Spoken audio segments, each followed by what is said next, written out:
Post-traumatic stress disorder can be very debilitating for those who have to struggle with it. What causes the disorder, and what does the treatment process look like? Brian Pyatt has that in today's Real Men Wear Gowns campaign.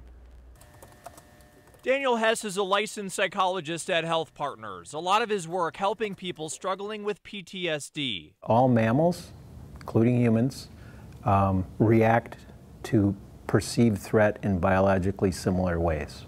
We are hardwired to do so. Hess says for some people that threat response, often referred to as fight or flight, does not shut off and becomes what we call PTSD. Signs that someone may be struggling with it? Intrusive re-experiencing of the traumatic event by memory, thought, and dreams. Actions of avoidance, trying not to think about things that have happened.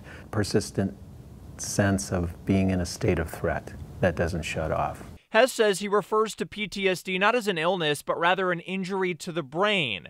According to him, it's usually caused by an incident or limited number of incidents over a certain period of time. And that can include things like combat, rape, assault, medical procedure, a natural disaster.